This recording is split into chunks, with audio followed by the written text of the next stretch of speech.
So hello guys and welcome back to Coding Code. So actually this is a place for algorithm problems and solutions. So now we're going to dive to one. This is a small presentation of the last work that we did. So now we'll dive directly to our point of interest of today, that is exercise 2. The exercise 2 says write an algorithm that requests for an integer and calculate the products of integers up to that number. So for example, if you type 5, the algorithm must calculate 1 times 2 times 3 times 4 times 5, which is equal to 120. So now let's try and demonstrate it. So in this type of algorithm, what do I actually need? That's the first thing. If I come, we need to answer, we need not to forget our what? H2W. So the first thing is what? Our H. So what does it? How do I solve the problem? They say if I enter 5, it should simply do what? 5 times 4 times 3 times 2 times 1. So if you realize something, this another method for solving. Actually the question says if I enter 5, it should do 1 times 2 times 3 times 4 times 5. So this simply means that what? If somebody enters 5, I start from 1, I start incremental multiplying up to what? N. You get a little bit. So now this is simply like saying this is also identical to what? 5 times 4 times 3 times 2 times 1. Why do I say that? This is simple. You ask myself that, but this one is the reverse of this one. This is just because multiplication is what? Commutative, which simply means that what? That A times B is equal to what? B times A. That is, in other terms, if I have 2 times 7 is the same as what? 7 times 2. So no matter the way you put it or the direction you put the multiplication, it will still give you the same end result. So now if you identify very well, you start here from what? From 1 to what? 5. What does that tell you? It simply means that we have a minimum value and a fixed maximum value. And our fixed minimum value is always 1 and our fixed maximum value is always n. So to solve this kind of problem, I can think of what? The next thing is to go to our first W, that is what? What do I need? The what. So is the what. So now to solve this, I'll ask myself, what do I need? So I'm saying that the successive multiplication, that's what they say, the neutral value of multiplication is 1 and the neutral value of addition is what? Is 0. So 0 plus anything is that thing and 1 times anything is that thing. So remember this. So now it means I need an initial value maybe of 1 to do the successive multiplication with this, and I'm saying that the list is a continuous and incrementation of 1. So I can actually use my for loop because it has fixed boundaries, that is fixed minimum value and fixed maximum value. So I need a for loop. So and I need the value of the user, that is n. So that is what I need. So now the last question is the where do I use all of that?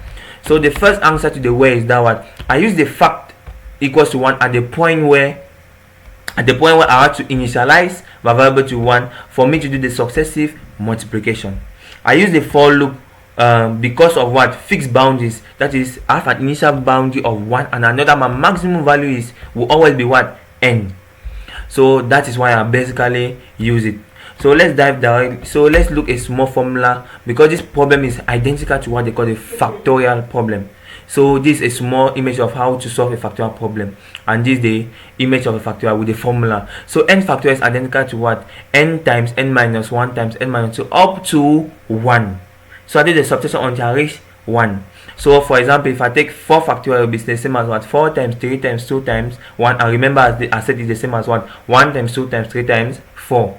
So that's what I'm asking us to actually solve in that question, that exercise. That is find an algorithm. That is solve the algorithm for what? Factorial.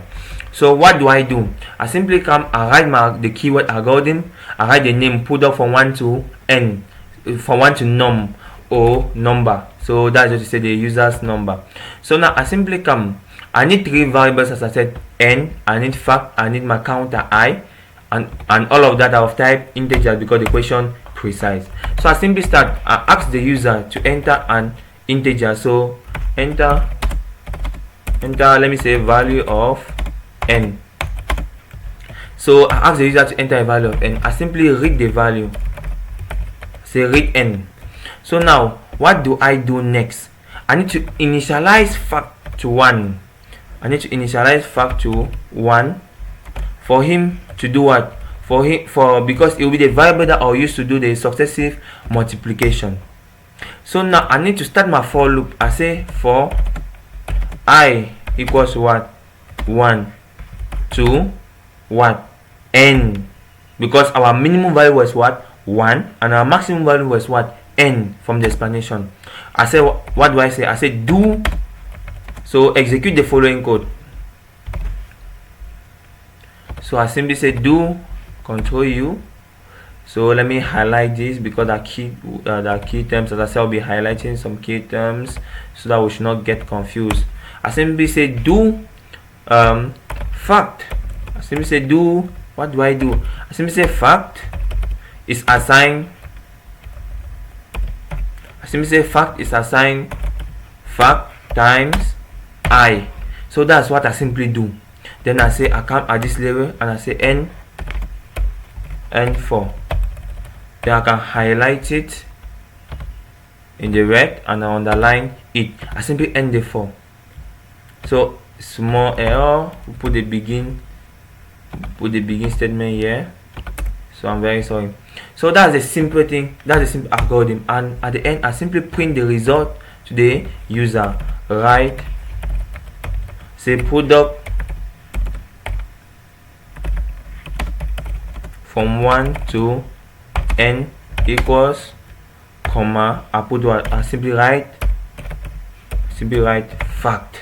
So I'm done with the algorithm. That's all what the question asks. So now let's not forget our trace of the program slash the test, so that some of you should actually understand what is going on.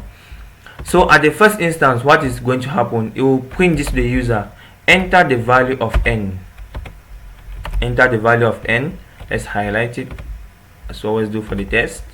Then now you say read n. Let us say the person enters 4, let's say the person enters 5. Let's use the same variable that was given the exercise. So 5. So it means at this level what happens? N is simply assigned 5. So now if we continue, they say fact is assigned 1. So fact is assigned 1. So fact is assigned 1. So what happens? Now the for loop starts. They say for I equals to 1 to n. So we'll start the incrementation. When I equals to 1, what happens? When I equals to 1, what happens? When I equals to 1, there's something that happens. Our fact is assigned. Our fact is assigned what? Fact, which is our previous fact was what? 1. So we take 1 times I. What's the value of I at this point? 1. So our file will leave this point with a value of what? 1. So now if we go to the next step, when I goes to 2, because normally the for loop does an incrementation of +1 after every iteration, unless you define the iteration gap. So the next thing goes what? I goes, it comes and check. When you finish this first step, it says I equals 1. Come on and check. Is it already up? You set to n. So what's the value of n? 5. So I still at 1. It simply increments and go to 2. When it arrives at 2, what fact is assigned? Fact, which is what? 1 star I. What is the value of I? 2. So it means it's going to end at this point with the value of 2. So 1 times 2 is equals to 2. So now if we copy again this and simply paste, it comes and check. At this point, it comes and check. Is 2? It simply comes and check. Is 2 equals to n? No. What does it do? It goes, enters back again this loop and simply say I increments to what? 3. And simply say fact is assigned fact star. Fact is assigned fact star what? I. What is our I? 3. What is fact? 2. So it'll be 2 times 3, which is equals to what? 6. So now the next point we're going to go is that it will come and check when I equals to 3. It comes and I will increment now. It goes to 4. Is 4 already equals to 5? No. What does it do? It continues. So now we are going to go when I equals what? 4. Now we see that fact is assigned fact star I. What is our fact? Our fact is 6. What is I is equals to what? I is equals to 4. So it means our result here will be what? 24. So now it goes again and check. It increments when you finish executing this. I increments. It goes to what? 5. Now is 5 equals to 5? Yes. What do? We continue because you say from 1 to 5. So 5 is included. So we'll come now at this point, we'll add again the last iteration for 5. The last iteration for 5. I will come and test. I will come and modify. Our fact here is assigned fact star I. So what is fact here? 24. What is I at this point? It is 5. And what is this? What is 24 times 5? 120. So now I increments and goes to what? 6. But comes and tests here. Our boundary is what? 5. So it cannot go. So it simply leaves the end, the for loop. It ends the for loop and print to the user the product of. Simply becomes the product of n equals. Simply comes and print the product of n equals fact. What is the value of fact? 120. So 120. So that's a simple algorithm to solve the product from 1 to n of a particular variable as stated by the exercise 2. So thank you for watching the video and stay tuned for more videos. So we'll continue tomorrow with the guessing game and program to check about the date and more other programs as time goes on. So thank you. Don't forget to subscribe and comment if you have any problem. So just comment and I'll get to you as early as possible. Thank you.